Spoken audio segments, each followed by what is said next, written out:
Listen closely. Not casually, not passively.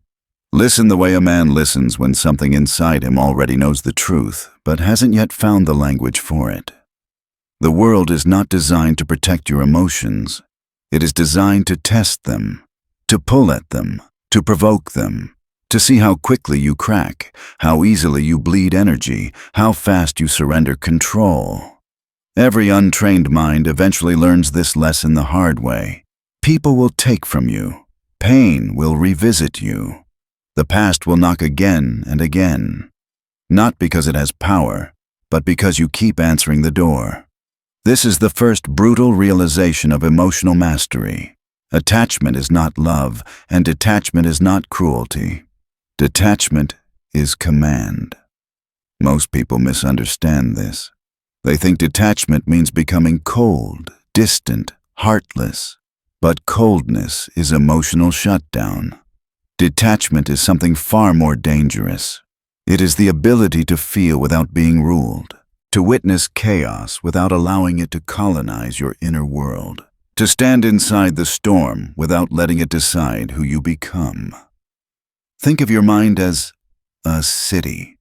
Most people leave their gates wide open. Every opinion walks in. Every memory sets up camp. Every insult lights a fire. Every disappointment loots the streets. And then they wonder why they feel exhausted, unstable, reactive. An untrained mind is not weak because life is hard. It is weak because it is undefended. Detachment is the act of building walls. Not walls to isolate yourself from humanity, but walls that decide what gets access and what does not. When you detach, you stop allowing strangers, temporary emotions, and outdated memories to vote on permanent decisions. You stop reacting for relief and start responding with intent. You move from emotional reflex to strategic awareness. Most men leak power because they care too quickly. They trust before observing. They react before understanding. They attach before evaluating. They confuse emotional intensity with truth. And in doing so, they hand the steering wheel of their life to people who will never pay the cost of where that road leads. Detachment changes this completely. When you detach, you no longer chase validation. You study behavior. You stop interpreting words and start watching patterns. You stop asking, "How do they feel about me?" and start asking, "How do they act when it matters?" This is not cynicism. This is clarity. Here is the core truth most avoid. Powerful minds are forged in solitude, not loneliness, but chosen separation. The ability to stand alone without collapsing inward. The ability to withdraw without panicking. The ability to sit in silence without rushing to fill it with noise, people, or approval. Detachment does not mean you reject connection. It means you refuse to drown in emotions that are not yours to carry. It means you stop absorbing other people's chaos as if it were your responsibility. It means you recognize that peace is more valuable than being liked, and direction is more important than comfort. Picture a blade. A blade that is constantly swung at everything dulls quickly. A blade that is stored, protected, and used only with intention becomes lethal. Your emotions work the same way. When you react to everything, you weaken yourself. When you reserve your emotional energy, when you choose where it goes, it sharpens. This is why detachment creates presence. A man who does not rush to explain himself. A man who does not beg to be understood. A man who does not collapse when ignored or abandoned. When others see this, something shifts. Some will fear you, some will respect you, some will try to imitate you, but none will control you. Because detachment restores command. You stop living in reaction. You start living in decision. You choose your thoughts instead of inheriting them. You choose your responses instead of being dragged by impulse. You choose your future instead of replaying the past. And here is the paradox that defines emotional mastery. The less you cling, the stronger you become. The less you need, the harder you are to manipulate. The less you react, the more power you hold. Detachment is not about becoming less human. It is about becoming unbreakable. So, let this settle, not as motivation, but as a shift in identity. You do not suppress emotion. You own it. You do not deny feeling. You command it. You do not run from chaos. You observe it from a position of control. This is where the transformation begins. Not loudly, not dramatically, but quietly. Like a gate closing. Like a city fortifying itself. Like a mind finally deciding who is allowed inside. Detachment becomes real the moment you realize most of what controls you is invisible. It isn't the big dramatic events. It's the small strings. Expectations you didn't agree to. Memories you never questioned. Guilt you inherited from people who needed you weaker. Hopes that keep you waiting. Disappointments that keep you bitter. Opinions from strangers who don't even know your true life, yet somehow they still get a vote in your mood. That is the hidden architecture of slavery, not chains you can see, but emotional strings you feel. And Machiavelli understood something that makes modern men uncomfortable because it's too accurate. The person who controls your emotions controls your actions, and the person who controls your actions controls your life. So, detachment is not a personality. It is self-defense. Most people walk around like puppets without realizing it. One message they don't receive and their stomach drops. One disrespectful tone and their whole day collapses. One memory resurfaces and they fall into an old version of themselves like it's fate. They think they're sensitive. They think they're just emotional. No, they are simply untrained. They have not learned to cut the strings. Cutting the strings begins with a brutal audit. You stop asking, "How do I feel?" and start asking, "What is pulling me?" Because the feeling is the symptom. The pull is the cause. And if you can locate the pull, you can remove the hook. This is where the strategic mind separates from the reactive mind. The reactive mind treats every emotion like a command. Anger says, "Attack," and they attack. Fear says, "Hide," and they hide. Loneliness says, "Chase," and they chase. The strategic mind treats emotion like information, a signal, a message, something to read, not something to obey. Imagine your mind like a courtroom. Most people let emotions be the judge, the jury, and the executioner. One surge of feeling, and the verdict is decided. The strategic mind does something different. It puts emotion on the witness stand. It listens without surrendering authority. It asks, "Where did you come from? What triggered you? What are you trying to protect? What are you trying to control?" This is not softness. This is mastery. Because the moment you can watch your own emotional rise without immediately acting on it, you create distance. And distance creates leverage. That leverage is the beginning of power. Now here's the cold truth most men avoid. Not every battle deserves your energy. Not every person deserves your trust. And not every emotion deserves your attention. The weak man gives energy to everything. The strong man invests it only where it produces results. So you detach by refusing to let people live rent-free in your mind. You detach by refusing to let anger rush your judgment. You detach by refusing to let attachment blind your perception. You detach by refusing to carry old pain into new rooms. Because the past has a favorite trick. It tries to make you repeat yourself. It doesn't need to hurt you. It only needs to remind you. It only needs to pull you back into an old story, an old identity, an old reflex. Most men don't realize this is why they keep making the same decisions, choosing the same people, falling into the same traps. They are not unlucky. They are predictable, and predictability is weakness. A mind controlled by old wounds will always react from them. It will interpret everything through them. It will sabotage itself through them. It will see threats where there are none, or miss threats that are obvious, because it isn't seeing reality. It's seeing memory. Detachment restores reality. It gives you the ability to look at something that once triggered you and feel nothing but clarity. No panic, no rage, no need to prove yourself. Just awareness. And that is the exact moment you become untouchable. Because manipulation depends on access.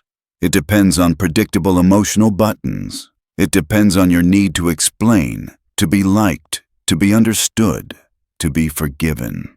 When you cut the strings, those levers stop working.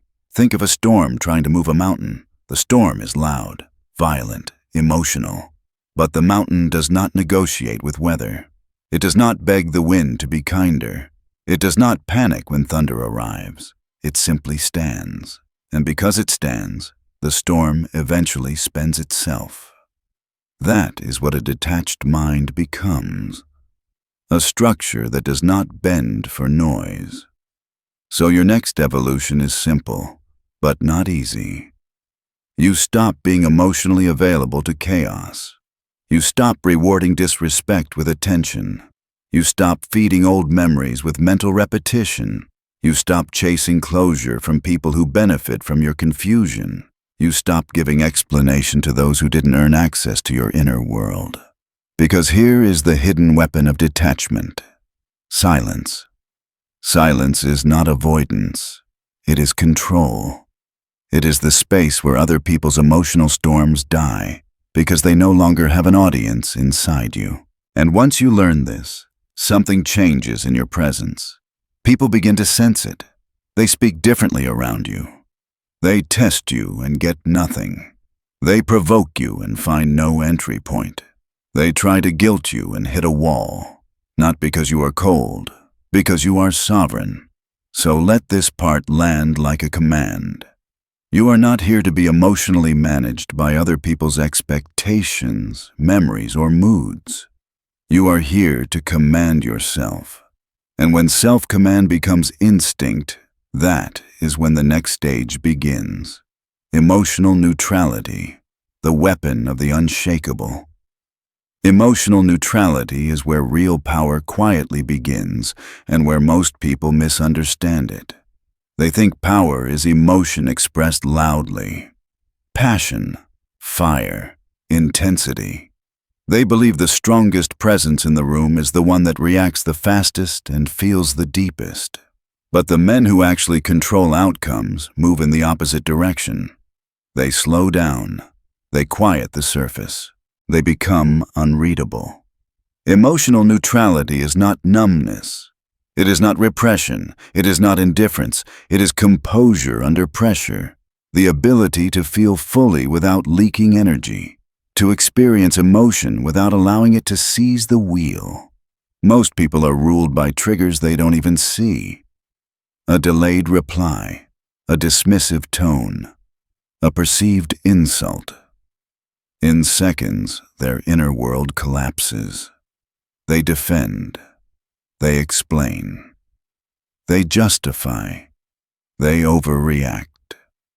Their emotions arrive first, and their intelligence shows up too late to prevent damage. That delay is where control is lost.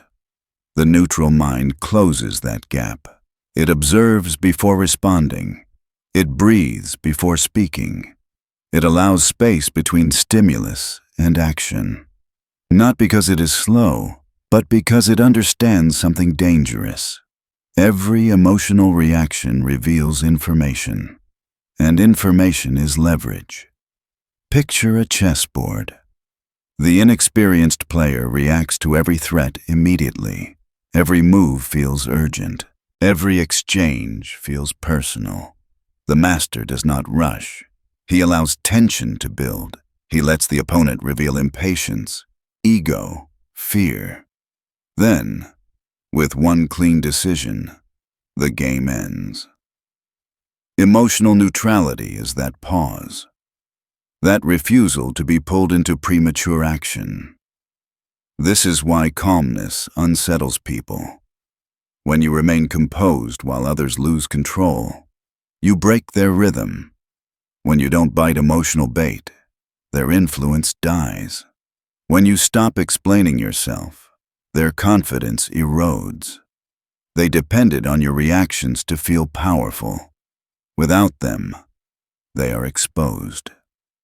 Silence becomes pressure. Stillness becomes dominance.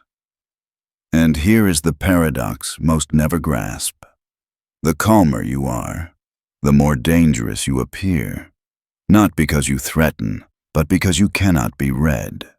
People scan your face and find no opening. They test your patience and exhaust themselves. They try to provoke emotion and discover there is nothing to grab. This is emotional neutrality in action. But neutrality is not passive. It is trained. It is built through discipline. The discipline to let silence answer disrespect. The discipline to let time expose lies. The discipline to let distance reveal intention. The discipline to remain still while others attempt to drag you into their emotional chaos. Most men fail here because they confuse emotional release with relief. They think reacting will free them. Sometimes it does, for a moment. But every uncontrolled reaction reinforces a dangerous pattern. Emotion commands, mind obeys. Over time, that becomes identity. The neutral mind breaks that pattern. It says, I will feel this, but I will not surrender to it. Anger becomes information, not aggression. Fear becomes preparation, not paralysis. Desire becomes awareness, not compulsion. Pain becomes data, not destiny. This is why emotional neutrality is not weakness. It is the highest form of emotional intelligence. It allows you to think clearly when others self-destruct. It gives you advantage in moments when impulse ruins lives, reputations, and futures. Think of your mind as water. When the surface is disturbed, nothing beneath can be seen. But when the water is still, depth becomes visible. Emotional neutrality stills the surface. It lets you see reality without distortion, without emotional fog. And when you see clearly, you move differently. People can no longer predict you based on past reactions. You do not explode on cue. You do not chase when provoked. You do not panic under pressure. And unpredictability is power, because what cannot be predicted cannot be controlled. A neutral mind cannot be guilt-tripped. It cannot be rushed. It cannot be emotionally blackmailed. It does not need to win every argument or prove strength through noise. It simply holds its frame, and frame decides everything. Who sets the emotional tone? Who controls the pace? Who decides what matters and what does not? Emotional neutrality returns that authority to you. So the next time emotion rises, pause, not to suppress it, but to observe it. Watch the urge to react. Notice the story forming. Feel the body tighten. Then do nothing. Let the wave pass. When it does, act from clarity, not impulse. Repeated over time, this builds an inner structure that cannot be provoked into betraying itself. A neutral mind is not empty. It is disciplined. It is fortified. It is dangerous in the quietest way possible. Because the man who controls his inner climate cannot be controlled by any external storm. Detaching from pain is where most men fail, not because pain is too strong, but because they cling to it as identity. Pain only becomes a prison when you treat it as something that happened to you, instead of something that happened for you. The moment you shift that perspective, The chains begin to loosen, not dramatically, not emotionally, quietly. Like rust breaking under pressure, most people carry pain like a badge. Old betrayals, old humiliations, old losses. They replay them until those moments begin to speak louder than the present. Pain stops being information and becomes a personality. And once that happens, every decision is filtered through a wound. That is how people stay trapped for years. A Machiavellian mind does something different. It does not deny pain. It studies it. It extracts value from it. Then it removes emotional attachment and moves on. Pain becomes intelligence, not identity. Think of pain as fire. Fire can destroy a house, or it can forge steel. The difference is control. Uncontrolled pain burns everything it touches. Controlled pain hardens you, sharpens you, makes you harder to break the next time pressure arrives. Most men keep asking the wrong question. Why did this happen to me? That question keeps them small. The strategic question is, what did this teach me? That question creates power. Who lied to you? Good. You learned to watch actions instead of words. Who left you? Good. You learned not to build your foundation on people. Who underestimated you? Good. You learned silence and preparation beat explanation. Pain stops hurting when you stop feeding it attention. Every time you replay an old memory emotionally, you reopen the wound. Every time you try to understand a betrayal that will never make sense, you give it relevance. Every time you let heartbreak turn into desperation, or failure turn into fear, you hand control back to the past. Detachment from pain is not forgetting. It is refusing to relive. The past is a closed chapter. It has no authority unless you give it a voice in the present. Pain loses power the moment you stop asking it for meaning and start assigning meaning yourself. This is where many men hesitate, because detaching from pain feels like betrayal to their younger self, to their suffering, to what they endured. But strength does not dishonor pain. Strength completes it. A scar does not mean you are broken. It means you healed.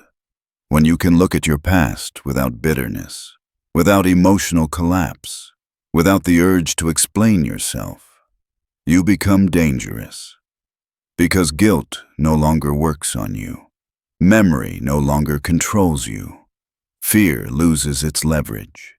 Pain becomes a weapon when it informs you but does not blind you. You stop letting heartbreak make you reckless. You stop letting betrayal make you paranoid. You stop letting failure make you timid. You hold your emotional center steady even when the world shakes. And here is the final truth of this stage. Every painful memory dies the moment you stop revisiting it emotionally. Every wound closes when you stop picking at it. Every betrayal becomes irrelevant when you stop trying to extract closure from someone who already showed you who they are. You do not erase the past. You outgrow it. And once pain no longer controls your reactions, you are ready for the next evolution, detaching from people themselves and reclaiming the power you handed away without realizing it.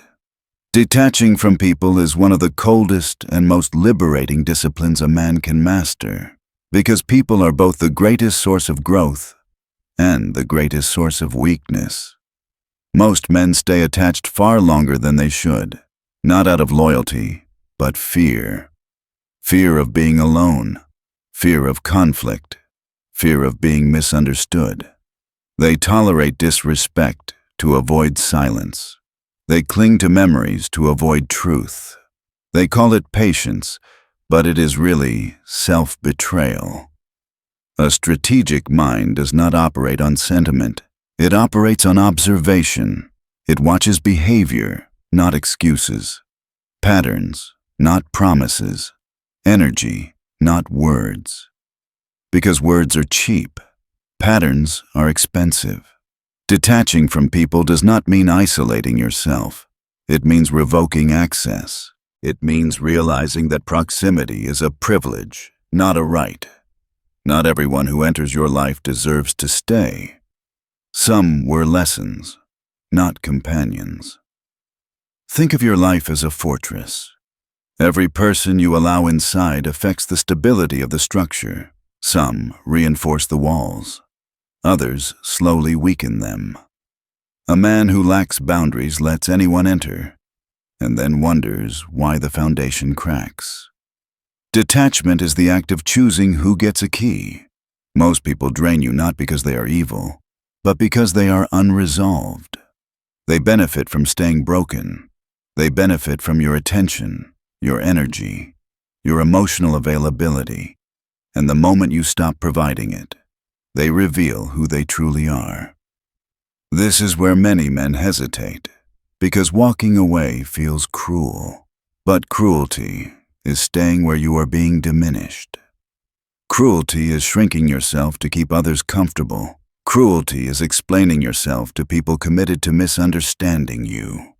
Detachment is self-respect. You stop trying to fix people who profit from dysfunction. You stop chasing those who leave. You stop tolerating those who drain you emotionally. You stop confusing loyalty with self-destruction.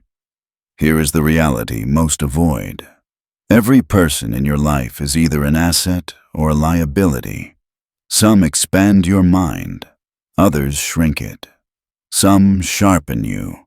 Others dull you with drama, envy, and insecurity. And the moment you stop fearing loss, you become unmanageable. When you no longer need people emotionally, their behavior loses power over your mood. When you no longer expect consistency from those who have never shown it, disappointment disappears. When you no longer chase connection at the cost of your peace, clarity arrives. Detaching from people means choosing your circle intentionally, not desperately. You invest in those who invest in themselves. You remain respectful but distant with the rest, kind but unreachable. And that is what makes you dangerous. Not because you threaten, but because you cannot be controlled through abandonment, flattery, guilt, or emotional manipulation. You decide who stays, you decide who leaves, and you do it without trembling, because a man who can walk away is a man who cannot be owned.